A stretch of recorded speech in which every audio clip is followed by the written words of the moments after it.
네, 여러분. 세무회계 연습 3주차 세 번째 시간 시작해 볼게요. 자, 3주차 세 번째 시간 3-35페이지입니다. 3-35페이지 밑에 자산의 양도금액 되어 있죠. 자, 되짚습니다. 뭘 되짚느냐면 우리 어디 하고 있었느냐. 우리는 지금 입금과 입금 불산입, 입금에 어떤 항목들이 있느냐. 그래가지고 제일 대표적으로 그 기업회계 기준상 그 수익의 제일 대표적인 매출액에 대응되는 법인세법상 입금의 제일 대표적인 금액 매출액 어떻다? 회계랑 똑같다더라. 순매출액이 들어간다더라. 다만 매출 할인의 경우 귀속시기의 차이가 조금 발생할 수 있다. 손해귀속시기의 차이가. 자, 그 다음에 두 번째 자산의 양도금액. 자, 일반적인 자산의 양도돼 있죠. 법인세법은 자산의 양도금액을 입금으로 한다 그 얘기요. 반대로 자산의 장부금액은 송금으로 합니다. 손가락 잠깐만 끼고 확인해 보면 페이지가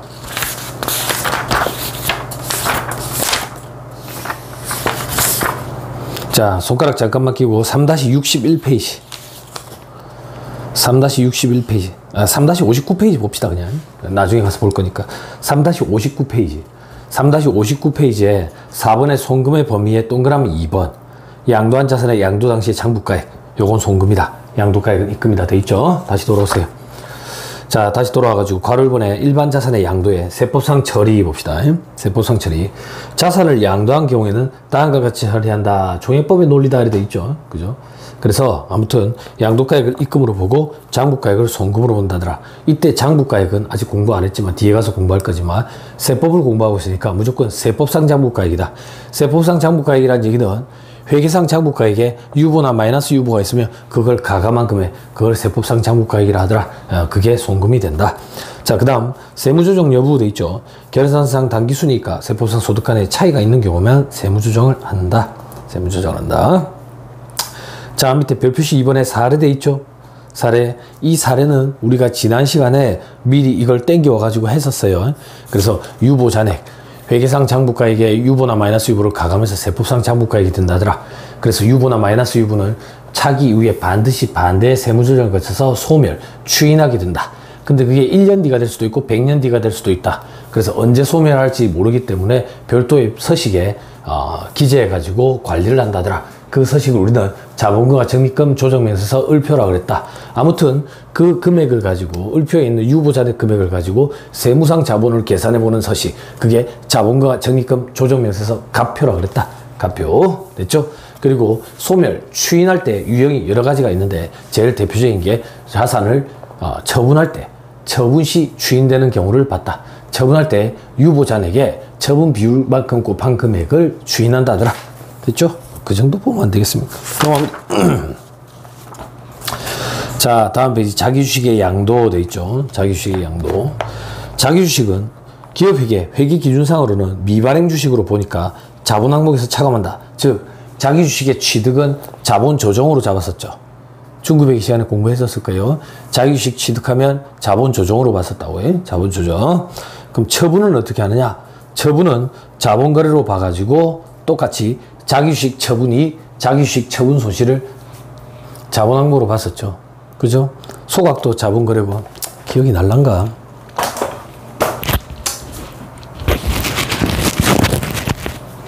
자, 자본의 방이 5개가 있다 했잖아요.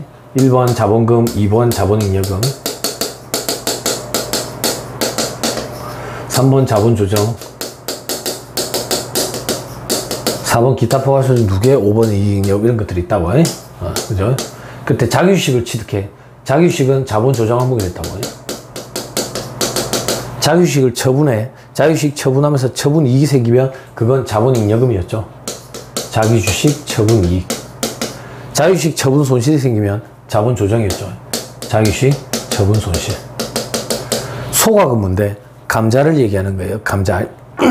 감자. 감자씨 차익이 생기면 감자 차익이라고 표현하죠. 그건 자본잉여금이죠. 감자 차익. 반대로 감자 차손이 발생하면 자본조정이라고. 아무튼 지금 하고자 하는 얘기는 회계에서는 이 자본, 자기주식은 자본 조정 항목으로 계상을 하고 자기주식을 처분했을 때 처분이익과 처분손실, 자본잉여금, 자본조정, 소각했을 때 감자차익, 감자차손, 자본잉여금, 자본조정 다 자본거래로 본다 그 얘기예요. 당연한 거 아닌가? 세법은 달라요. 세법은 어떻게 다르냐? 취득 단계에 보시면 자산의 취득으로 본다 돼 있죠. 세법은 자기주식을 취득하면 그냥 별도의 유가증권을 취득한 걸로 봐요. 그래서 얼마 주고 샀는데 100원 주고 샀다. 그럼 자기주식은 별도의 유가증권으로 처리해가지고 자산으로 100원짜리를 잡는다고. 그래서 자산거래라고. 그러면 회계랑 어떤 차이가 생기냐?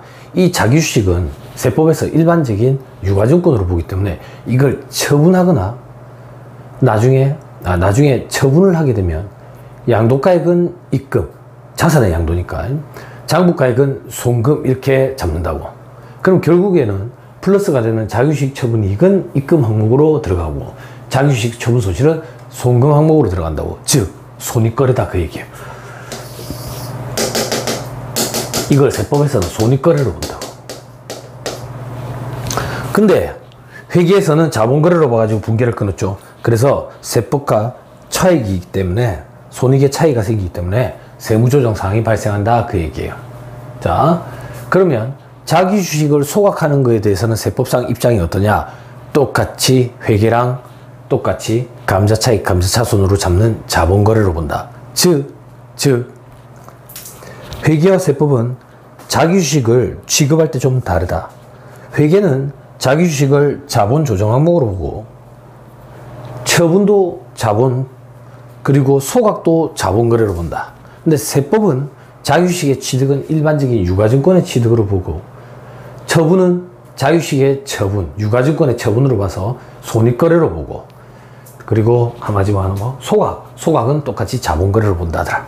그래서 자기 주식을 취득했을 때 그리고 처분했을 때 회계랑 세법의 차이가 있기 때문에 세무조정 사항이 발생한다.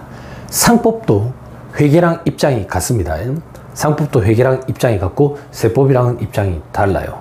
그럼 다시 자기주식을 취득할 때 세무조정 사항이 발생하고 처분할 때 세무조정 사항이 발생하는데 자기주식과 취득할 때 세무조정 사항에 자기주식과 관련된 세무조정이 조금 까다로워. 여러분들 뭐 초심자가 아니지만 그 부분은 강의를 안 할게. 뭐 고시생들도 알고 좀 어렵거든. 그럼 여기서 뭘 짚고 넘어갈 거냐면 자기주식 취득할 때 세무조정 사항이 왜 어렵냐면 세무조정 사항이 2개씩 세트로 와. 처분할 때 이 2개씩 세트가 같이 추인이 되거든. 그래 그게 조금 애매모호한데 그거 말고 처분할 때 처분이익과 처분 손실만 입금으로 잡는다. 요것만 보고 갈게. 요것만. 밑에 표에 세부사항이라고 돼 있죠. 세부사항에 보시면 취득 단계에 보면 세무조정에 동그라미 1, 2 두 가지가 나오죠. 그냥 요거 보지 말라고. 요거 지금 이해하기 힘들다고. 처분 단계만 봐봐. 처분 단계만 보면 동그라미 1, 2, 3 이래가 세무조정이 3개가 있잖아요. 3개. 그 중에 동그라미 1, 2는 보지 마. 어렵다고. 동그라미 3만 보고 넘어갈 거다. 그 얘기예요. 그리고 소각 단계는 볼 필요 없고. 자, 자기주식을 얼마에 취득하는데 80원에 취득을 해서 자기주식을 얼마에 처분하는데? 이거 오타가 있네. 아예 보지 마. 취득 단계에 동그라미 1, 2, 세무조정에 동그라미 1, 2에 보면 자본조정 현금, 자본조정 현금 이렇게 돼 있잖아요. 그죠? 이게 80원이 아니라 60원이야, 60원. 60원이 돼야 돼. 오타가 좀 있네. 60원이 돼야 돼. 다 60원이 돼야 돼. 자, 처분 단계 볼게.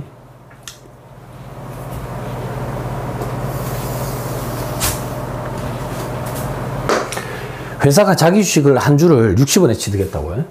그러면 분계가 이렇게 돼. 자기 주식 60원 돈 주고 취득했다고 해요. 현금 60원.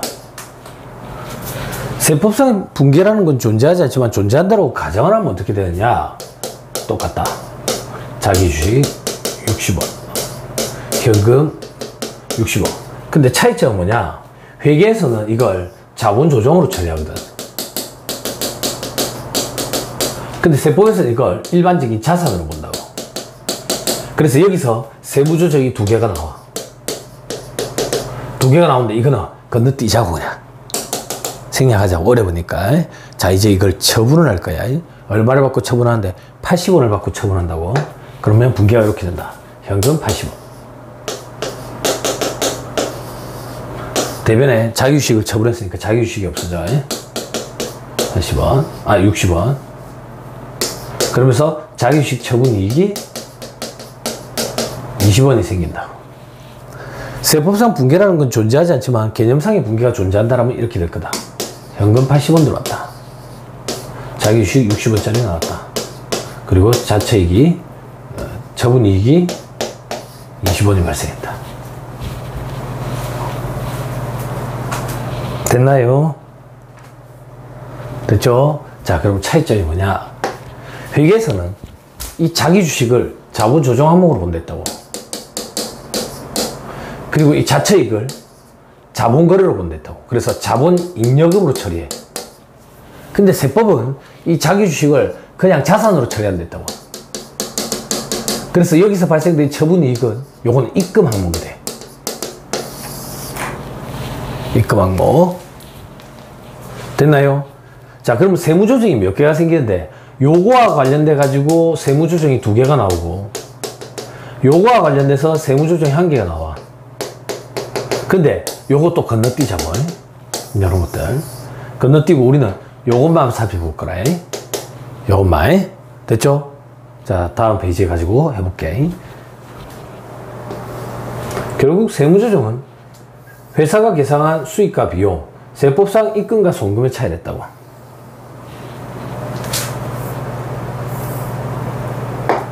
자,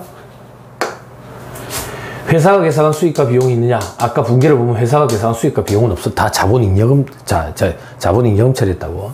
세법상 입금과 송금이 있느냐? 아까 입금이 자기주식 처분이 20원이 있었지. 근데 이렇게 하면 안 돼. 왜 안 된대? 엄밀히 얘기하면 법인세법은 자산을 양도했을 때 양도가액을 입금, 장부가액을 송금이라 한댔다고. 그럼 결국 양도가액은 입금, 장부가액은 송금이라는 얘기는 80원에 양도했으니까 80원이 입금, 60원짜리를 팔았으니까 60원이 송금인 거야. 그래서 80원이 입금, 60원이 송금이라고. 근데 이걸 네팅해버리면 20원이나 마찬가지잖아.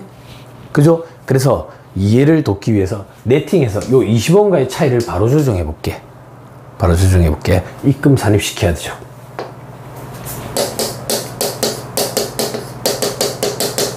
입금 산입. 자기주식 처분이익 20원. 여기까지 됐나요? 됐어요? 자, 이제 소득 처분해야지. 소득 처분.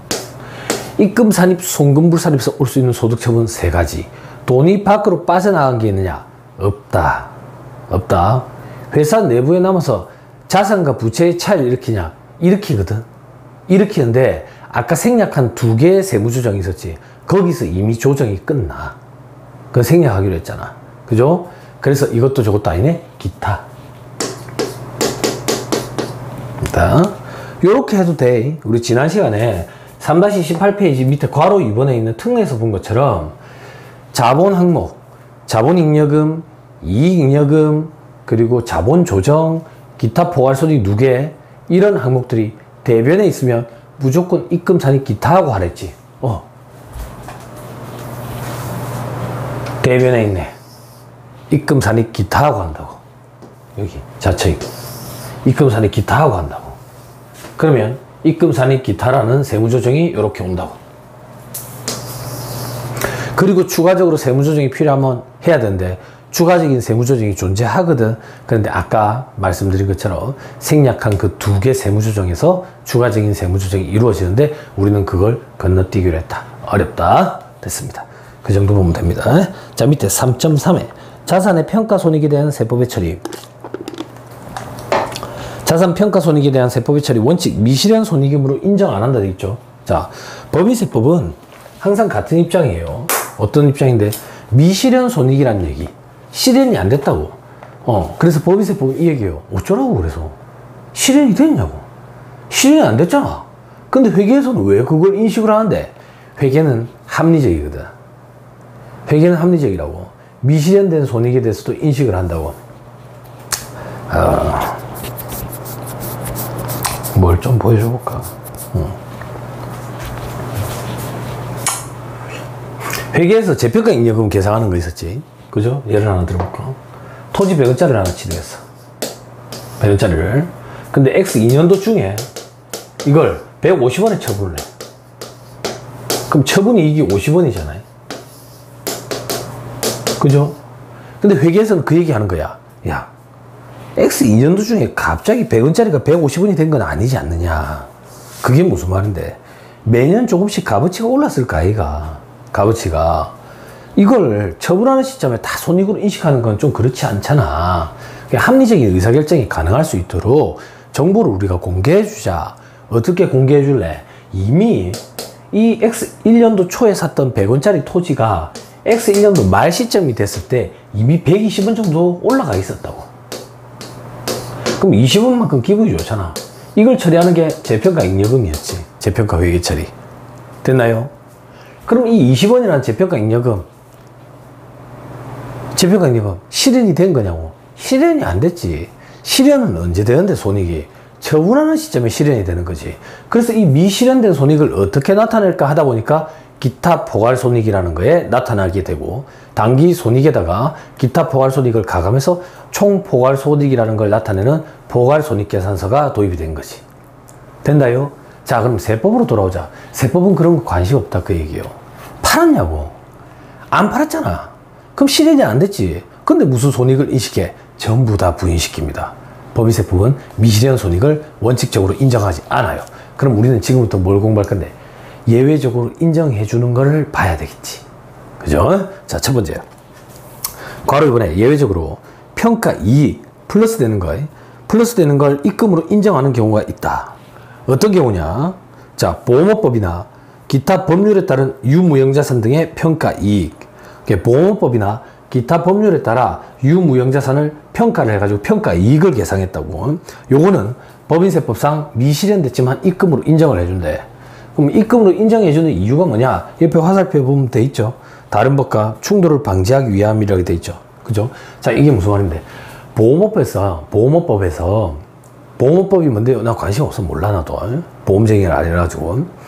보험업법에서 유무형자산을 평가를 해가지고 평가증을 계상하는 경우가 있는데, 그걸 세법에서 무조건 다 부인시켜버리면 법끼리 충돌이 발생할 수 있다. 그 얘기예요.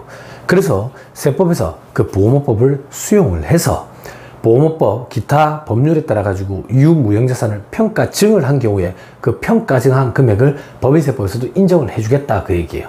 다만 주의해야 될 거. 그 다음 멘트 계속 읽어봐. 유무형자산 등 외의자산의 평가 차이, 그리고 법률에 따른 유무형자산의 평가 손실, 이런 건 인정 안 한다.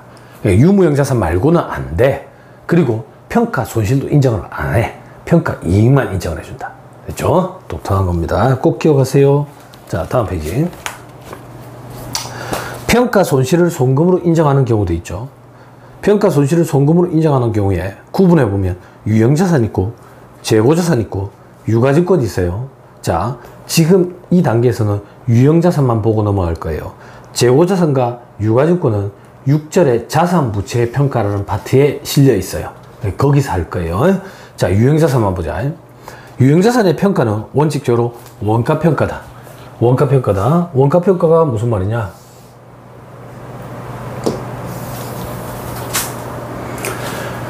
여러분들 유무형자산 최초 취득하면 1900의 시간에 원가 모형과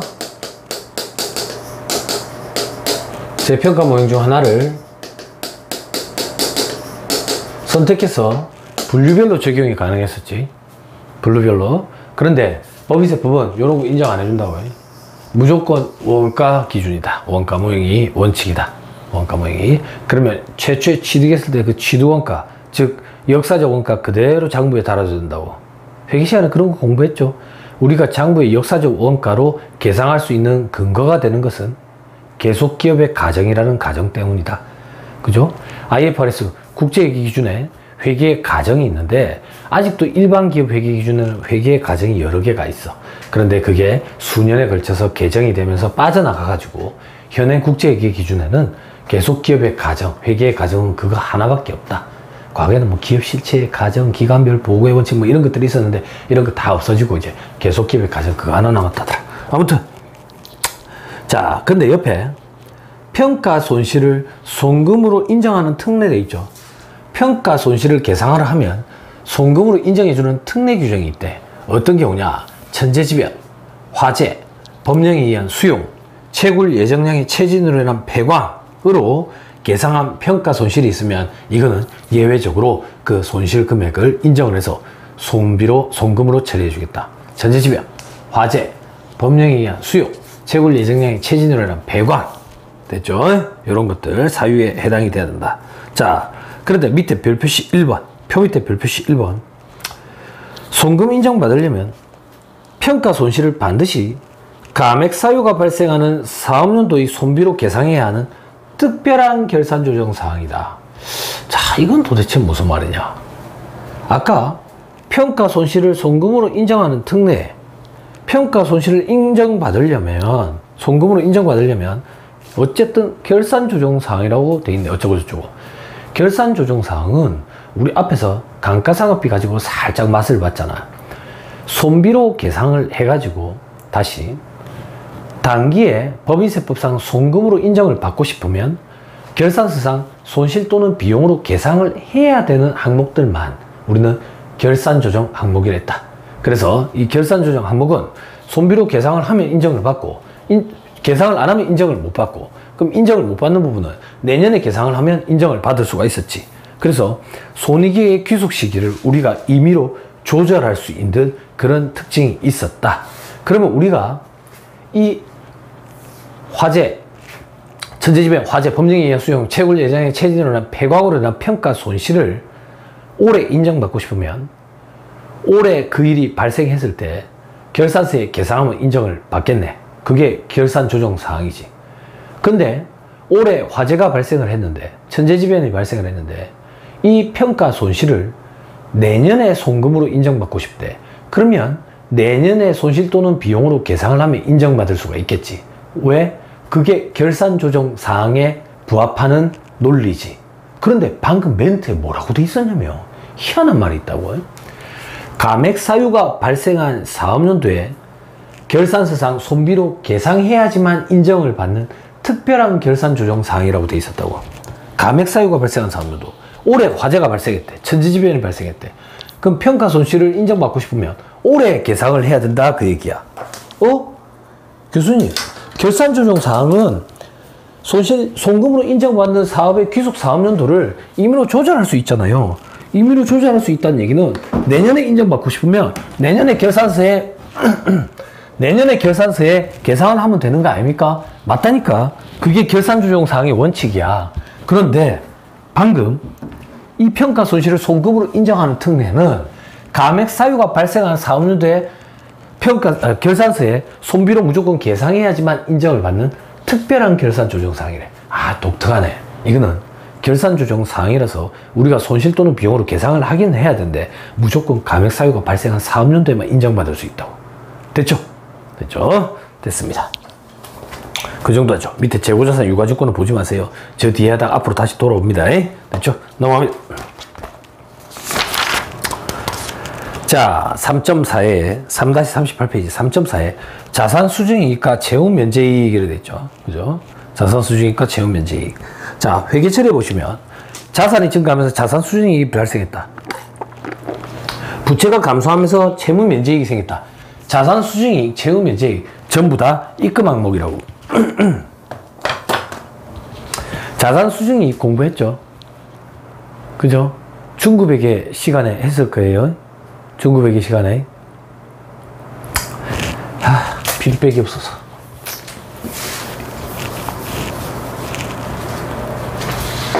자, 자산 수증이익이 어떤 거냐? 자산 수증이익이 어떤 거냐?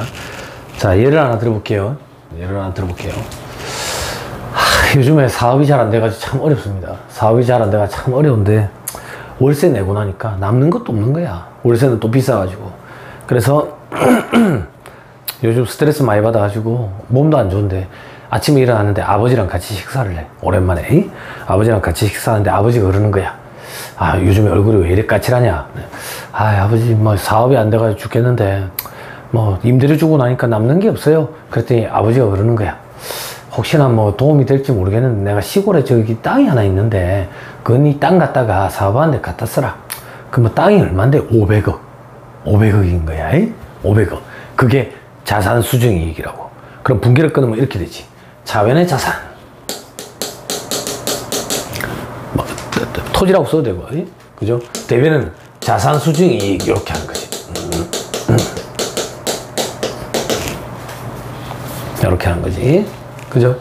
그래서 여러분들 회계 시간에 공부하셨을 거예요. 이 자산이 유형자산이거든, 일반적으로. 유형자산의 최초 취득원가는 어떻게 계산하죠? 제공한 대가의 공정가치죠.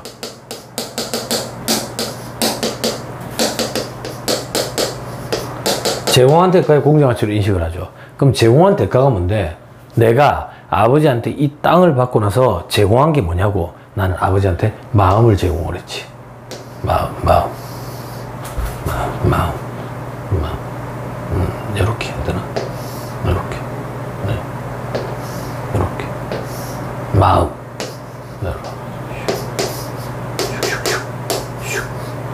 이렇게. 마음을 제공을 했지. 이 마음의 크기를 내가 측정할 수 있느냐? 못하지.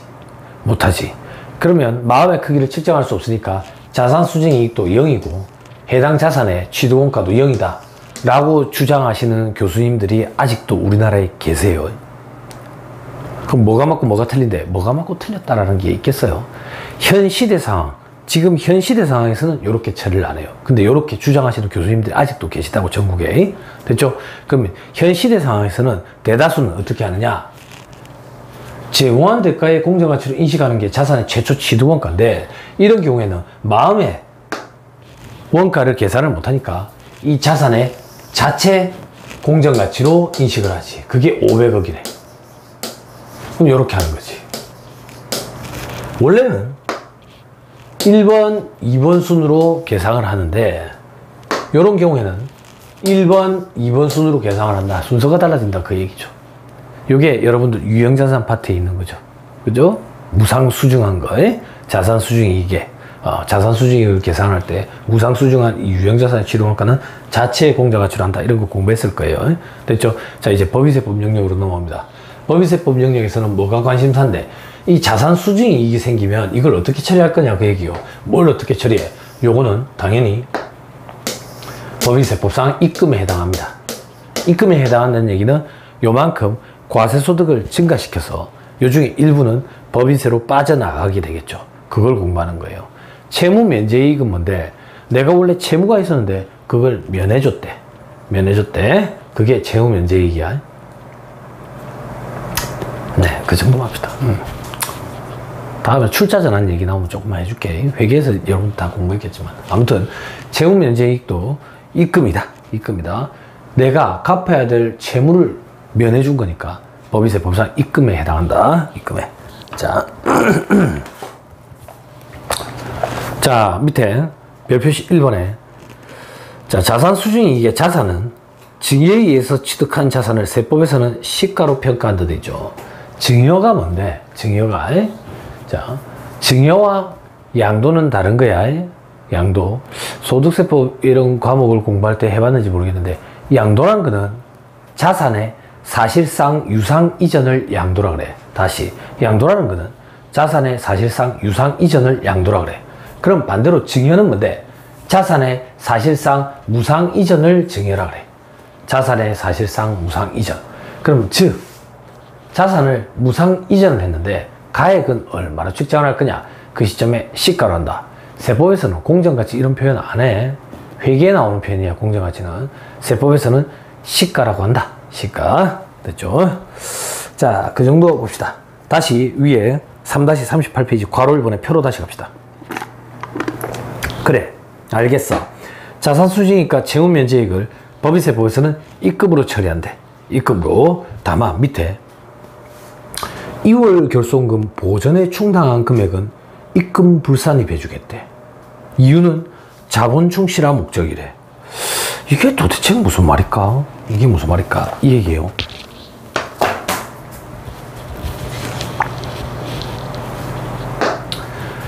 자산수증이익이 500억 정도가 생겼다고 가정을 할게. 그럼 회계처리를 이렇게 할 거고, 이 자산수증이익 500억은 입금에 해당하니까 이 500억에 세율 곱한 금액만큼은 법인세가 증가하게 되겠지. 그런데 여러분들이 실무에서 일해보면 알겠지만 실질적으로 자산수증이익, 누가 공짜로 자산을 회사에 준다. 채무면제이익, 회사의 채무를 면해준다. 이런 일이 극히 드물어요. 극히 드물어요. 어떻게든 회사의 재산을 빼가고 싶어 하지, 자산 수증이라는 얘기는 회사에 공짜로 재산을 줬다는 얘기잖아. 그런 일은 극히 드물어요. 그럼 교수님, 저런 일이 극히 드문데 어떤 경우에 발생합니까? 이 회사가 곧 망해. 이 회사가 곧 망한다고. 이 회사가 곧 망할 건데 어떻게든 망하지 않게 썩은 동아줄이라도 붙잡고 있으면서 이 회사를 어떻게든 살려보려고 애를 쓰는 거라, 지금. 그래서 어떻게 애를 쓰는데, 회사의 대표이사나 이사, 임원진들이 저거가 갖고 있던 사재를 회사에 출연해가지고 회사를 살리기 위해서 저거가 있던 재산을 회사에다가 집어넣는 거야. 그런 게 자산 수증이익이야. 됐나요? 됐어요? 그럼 채무 면제익은 뭔데요? 회사에 이런 등기사들이 회사가 어려운 상태에서 저거 자산을, 사재를 출연해 놔놓고 이제 채권단들 찾아다니는 거야. 채권자들 찾아다니면서, 보세요, 회사가 참 많이 어렵습니다. 근데 일어설 겁니다. 다시 일어설 겁니다. 다시 일어서기 위해서 제가 먼저 솔선수범해서 보여드렸습니다. 뭘 보여줬는데, 제가 갖고 있는 재산을 회사에다가 집어넣었습니다. 회사에 집어넣어가지고 회사를 살리려고 애를 쓰고 있습니다. 그러니까 채권단 여러분들도 좀 어떻게 도와주십시오. 그랬더니 채권단에서 그런 거야. 그러면 회사 너그에 빌려준 돈 100억 중에 20억은 안 받을게. 그게 채무면제이익이라고. 그럼 결국 자산 수증이익과 채무면제이익은 어려운 상황에서 발생되는 경우가 많지. 어려운 상황이라는 얘기는 이 회사가 계속 수십 년간 적자가 누적되어 왔겠지. 적자가 누적되어 왔다는 얘기는 회사가 계속 손실이 누적되어 왔겠지. 손실이 누적되어 왔으면 2월 결손금이 쌓여 있을 거 아니야. 2월 결손금. 그래서 만약에 이 회사가 자산 수증이익이 생겼는데 이 금액 중에 일부를 2월 결손금 보전에 충당한대.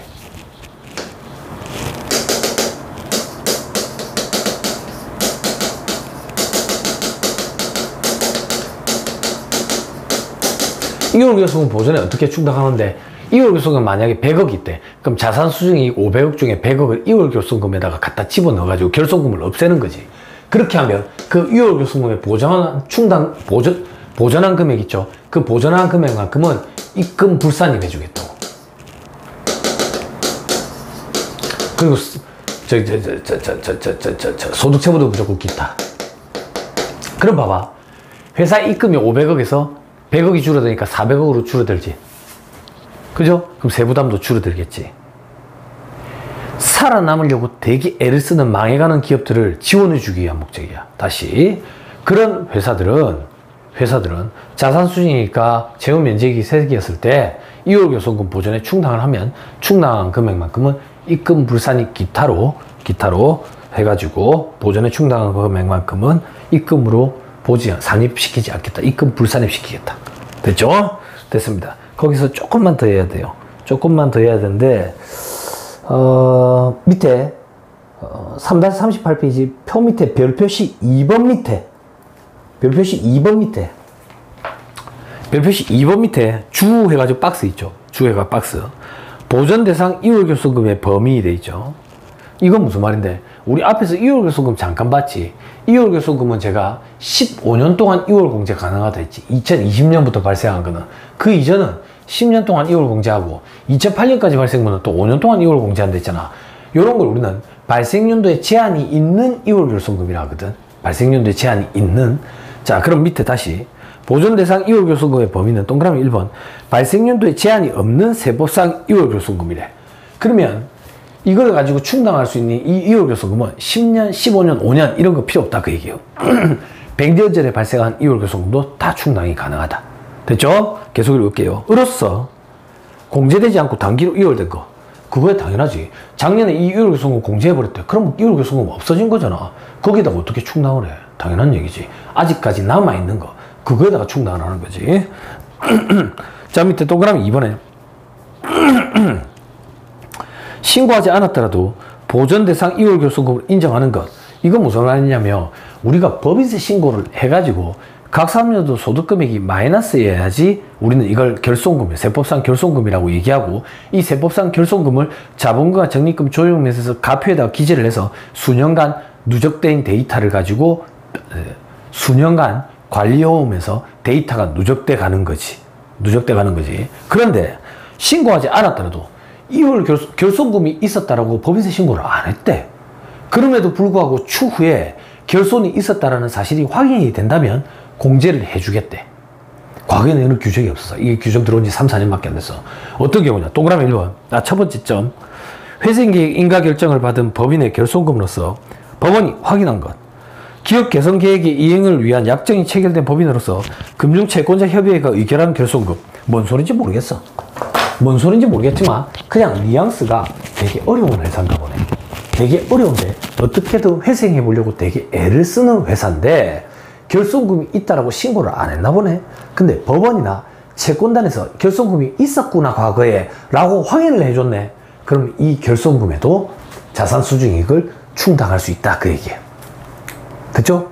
혜택을 주는 거예요. 폭넓게 자꾸 충당할 수 있는 방법을 열어주는, 길을 열어주는 거예요. 에? 어떻게든 회생할 수 있도록 도와주기 위해서. 됐죠? 됐습니다. 이제 다음 페이지 괄호 이번에 입금 불산입 효과를 볼 거예요. 자, 그래 괄호 이번에 2월 결손금 중 자산 수중이익, 채무 면제이익으로 충당된 금액은 소멸한다. 충당시켜버렸으니까 이제 결손금 없어진 거야. 그죠? 없어진 거다. 그래 과표 계산할 때 공제불가, 과세표준 계산할 때 각사하면서 소득금액 밑에서 2월 결손금 차감하잖아요. 그때 이미 없어진 거로 처리해야 된다 그 얘기예요. 자, 이외에 자산 수중이익을 2월 결손금 보전에 충당하는 방법을 선택한 경우에 법인세 계산에 미치는 영향 이렇게 돼 있죠. 자, 9기에 각사하면서 소득금액이 마이너스가 됐어요. 마이너스. 10기에는 플러스로 20이 있대. 그러면 2월 결손금 중에 20원을 10기에 충당하겠지. 그리고 남은 게 얼마가 남았어? 150원 마이너스가 남았지. 그게 11기로 넘어온다고. 근데 11기의 손익계산서를 보니까 기타 수익에 100원이라 해가지고 자산수중이익이 있네. 자산수중이익. 그럼 이 자산수중이익을 2월 결손금 보전에 충당하게 되면 입금불산입 기타 한다고. 기타 한다고. 그리고 2월 결손금은 이제 50원밖에 안 남았지. 입금불산입 하고 나서도 각사하면서 소득금액이 700이나 있죠. 그러면 이때 차감하는 2월 결손금은 50이라고. 그럼 위에 100 마이너스 친 것과 밑에 50 마이너스 친 거는 차이가 있다. 위에 100 마이너스 친 거, 즉 자산수중이익을 2월 결손금 보전에 충당했을 때 그때 2월 결손금은 발생연도에 제한이 없는 2월 결손금이었다. 근데 밑에 과표 계산할 때 차감하는 2월 결손금은 발생연도에 제한이 있었다. 5년, 10년, 15년. 현행 기준으로는 15년. 됐죠? 됐습니다. 밑에 3.5로 갑니다. 3.5로 각종 환입액, 환급금 처리. 환입, 환급받았다 그 얘기예요. 자, 당기 전에, 그러니까 과거에 이 비용을 손비 처리했을 때, 회사가 손비 처리했을 때 법인세법상 송금으로 인정이 됐을 때, 과거에 지출을 할 때 송금으로 인정이 됐대. 그걸 환급을 받은 거야. 그럼 당연히 입금이라고. 근데 반대로 과거에 지출을 할 때 송금으로 인정이 안 됐대. 그걸 환급을 받아. 그러면 입금 불산입이라고. 그거예요. 간단하죠? 그죠? 됐습니다. 사례 해보세요. 재산세, 종합부동산세율이 있죠. 재산세, 종합부동산세 이런 세금들은 일반적으로 다 송금 인정됩니다. 독특하게 그 밑에 법인세 등이라고 돼 있죠. 법인세법상 그 지방소득세 그리고 농어촌 특별세 이런 것들을 법인세 등이라고 표현하는데 나중에 나와요. 이런 것들은 대표적인 송금 불산의 항목이다. 잉여금의 처분으로 보기 때문이다. 아무튼 이것들을 환급을 받으면 지출을 할 때 송금으로 인정이 안 됐기 때문에 환급을 받아도 입금으로 보지 않는다. 입금 불산의 항목이다. 자, 그 정도 보면 됩니다. 자, 밑에 별표시 1에 비교돼 있죠. 용어 정도 기억하셨으면 좋겠어요. 세금을 환급할 때 받는 환급금 이자 있거든. 환급금 이자. 이 환급금 이자는 국세에 관련된 거는 국세 환급 가산금, 지방세 관련된 거는 지방세 환급 가산금 이렇게 표현을 해. 요거는 무조건 입금 불산이 반대.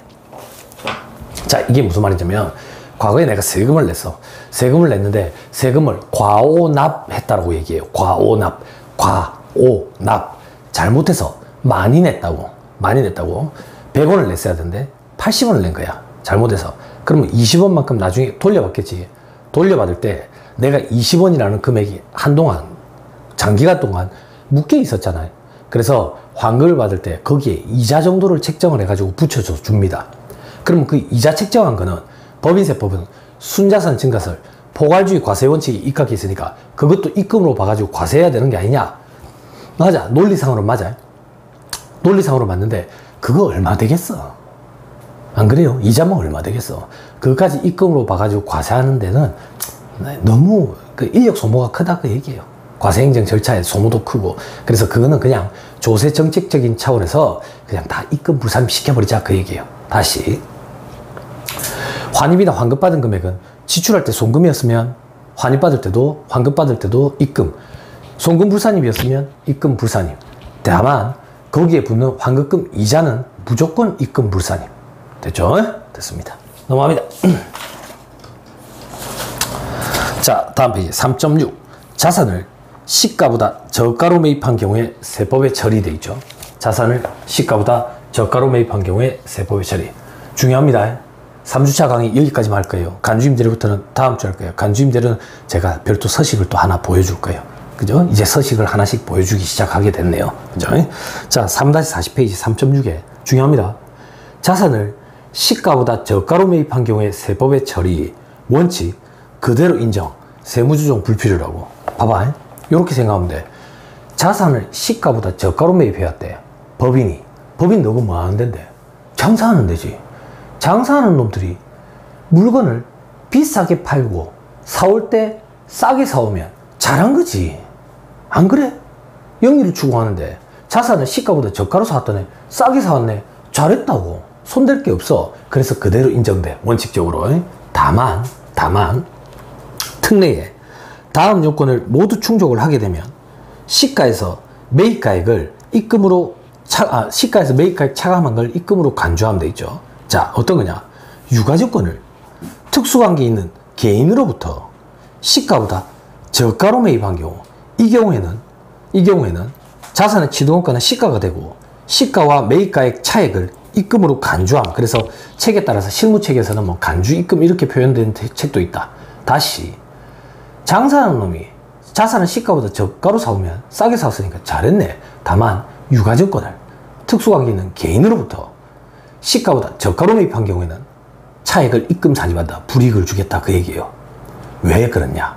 밑에 취지에 특수관계인에 대한 저가 양도 시 부당이익 계산 부인으로 양도자에게 과세하는 것이 원칙이나 개인이 유가증권을 양도하는 경우 원칙적으로 소득세 과세 대상이 아니므로 양도자에게 과세를 못하게 된다. 잘 따라와야 돼.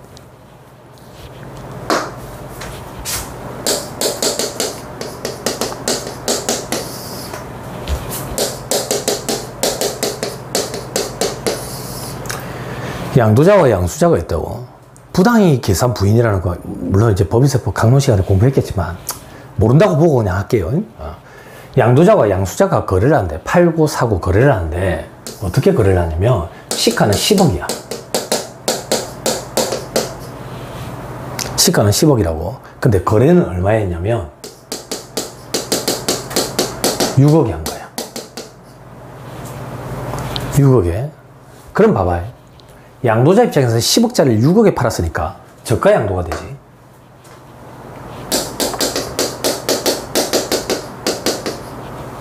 그죠? 양수자는 시가가 10억인데 6억에 사왔으니까 저가 양수가 되지. 잘 봐. 둘 다 장사하는 놈들이야. 싸게 사왔다고. 잘했네. 얘한테는 아무 문제가 없어. 근데 봐봐.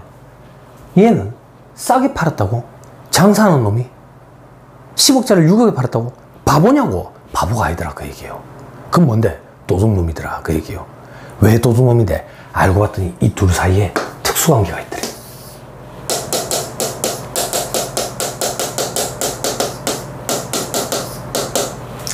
이런 경우에 적용하는 게 우리는 부당이익 계산의 부인이라고 그래요.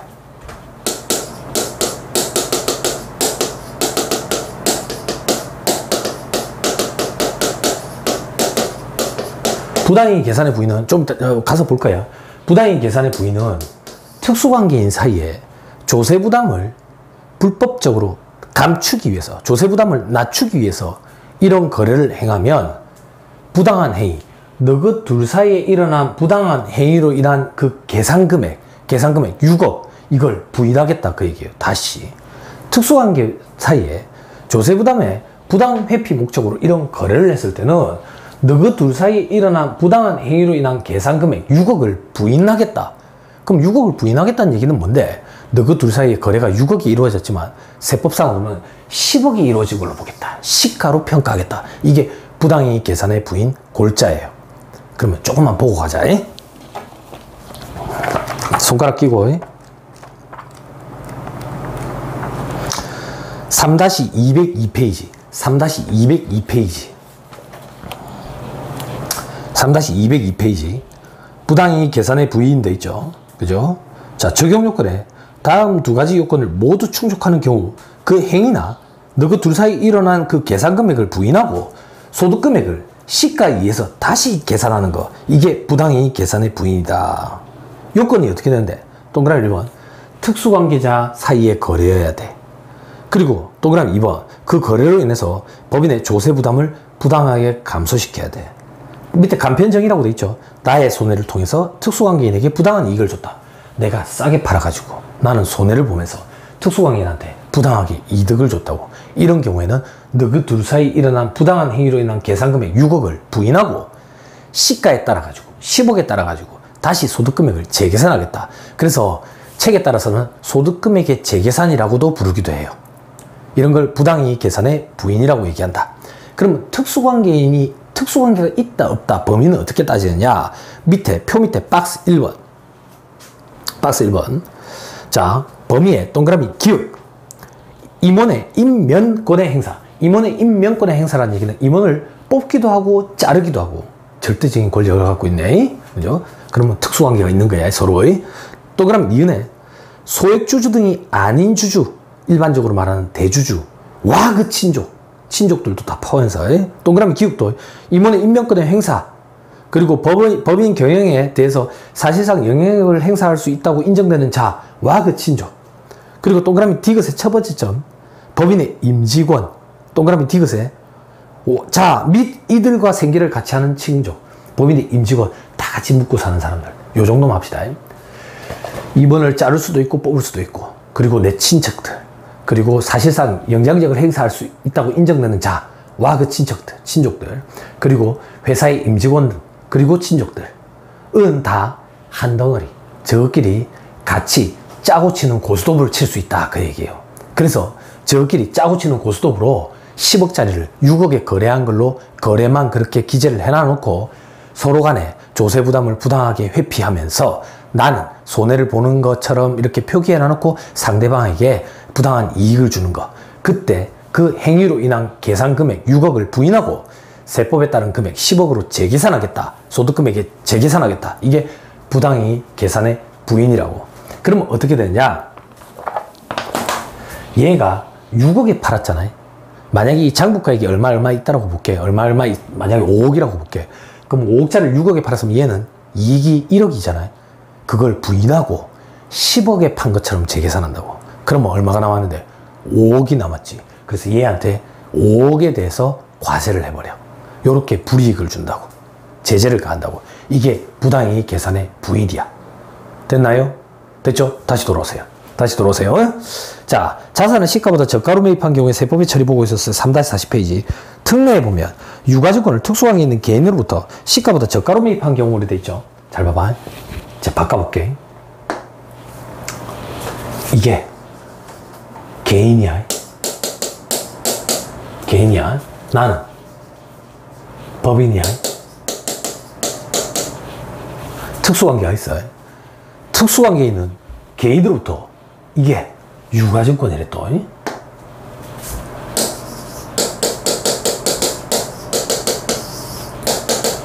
특수관계에 있는 개인으로부터 유가증권을 시가가 10억인데 거래가가 6억, 시가보다 저가로 매입했대. 저가 양수했대. 이런 경우에는 봐봐. 이런 경우에는 부당이익 계산의 부인을 적용을 하면 어떻게 되느냐? 내 입장에서는 싸게 샀으니까 장사하는 놈이 싸게 사오면 잘했지. 그럼 쟤들 봐봐. 싸게 팔았대. 10억짜리 6억에. 바보냐고. 바보 아니다 그 얘기예요. 도둑놈이더라. 왜 도둑놈이 돼? 특수관계 있대. 조세 부담을 부당하게 회피하기 위해서 얘가 손해보면서 내한테 불법적으로 이익을 분여를 한 거야. 그러면 부당이익 계산의 부인이라는 규정을 적용을 한다고. 누구한테? 개인한테 적용을 해. 개인한테. 잘 따라와. 개인한테 적용을 한다고. 그럼 이 개인은 소득세법을 적용하거든. 소득세법. 소득세법 기존에 공부해본 친구들이 있는지 모르겠는데, 소득세법은 열거주의 과세원칙에 입각해 있어. 즉, 소득세법은 열거되어 있는 소득이 아니면 과세하지 않아. 그 열거되어 있는 소득에 어떤 것들이 있느냐? 이자, 배당, 사업, 근로, 연금, 기타, 퇴직, 양도소득이 있다고. 다시 이자, 배당, 사업, 근로, 연금, 기타, 퇴직, 양도소득이 있다고. 지금 뭐 했는데? 얘는 유가증권을 팔았거든. 유가증권을 팔았을 때 생기는 소득은 소득세법에 열거되어 있지 않아. 다시 소득세법은 철저하게 열거주의 과세원칙, 열거되어 있는 소득에 대해서만 과세한다고.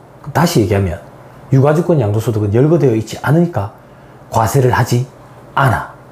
과세를 하지 않는 물건에 대해서 부당이익 계산 부인을 적용할 수가 없어. 부당이익 계산 부인을 적용을 할 수가 없다고. 그러면 이런 거래가 생겼을 때 얘들한테 제재를 가할 수 있는 방법이 없다고. 그래서 법인세법은 어떻게 하느냐? 이런 경우에는 법인이 나한테 제재를 가해. 나한테 제재를 가해. 어떻게 제재를 가하는데, 내 입장에서는 10억짜리 재산을 6억에 사왔잖아요. 그러면 분배를 굳이 끊는다면 주식은 6억 이렇게 될 거라고. 현금 주고 사왔다고 보자. 6억.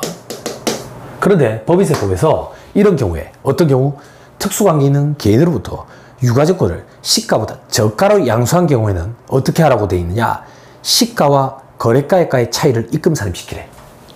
시가와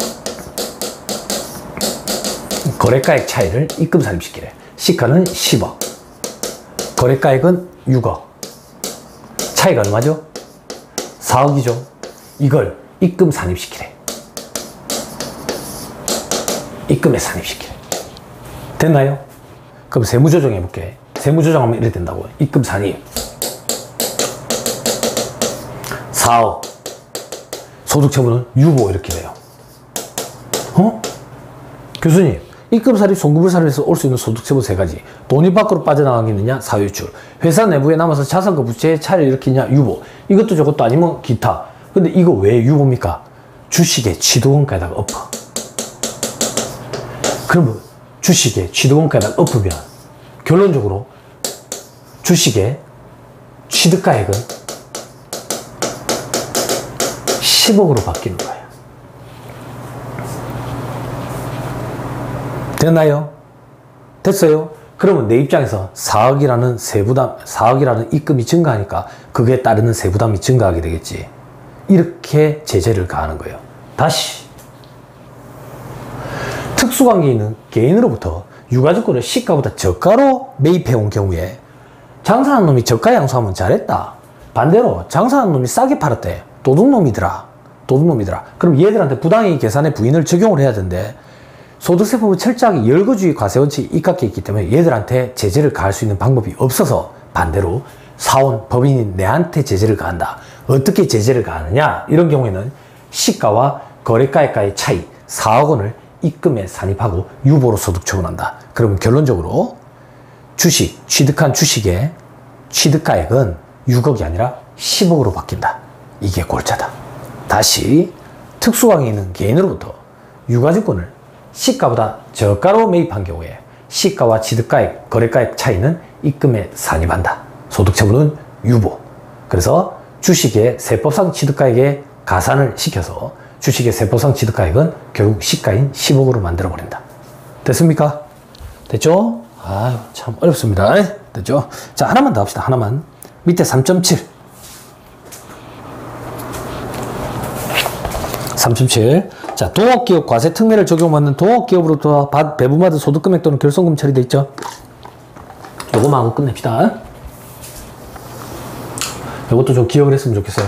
이걸 동업기업 과세 특례라는데, 동업기업 과세 특례는 법인세법 규정이 아니에요. 세금과 관련돼 가지고 특혜를 준다든지 제한을 둔다든지 이런 법들만 갖다 모은 법을 조세특례 제한법이라고 그래요. 그 조세특례 제한법에 있는 규정이에요. 아무튼 이런 개념이 있다라고 생각하면 돼. 동업기업이라는 데가 있대.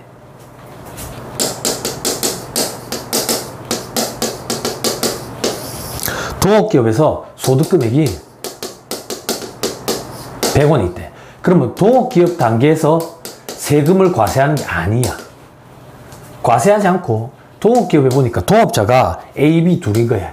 A법인, B법인. 근데 손익분배율이 6대 4래. 그럼 이걸 분배를 받는 거야.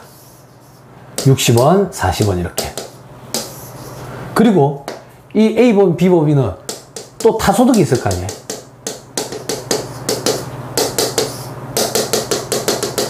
이 타소득을 다 합산해가지고 법인세를 계산해가지고 과세하게 된다고.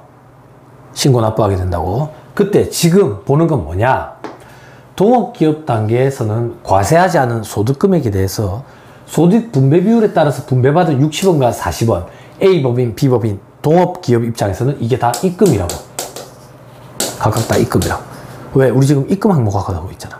동업기업 과세 특례를 적용받는 동업기업으로부터 분배받은 소득은 입금이라고. 그러면 하나만 예습하자. 다 다음 시간에 할 것 같은데.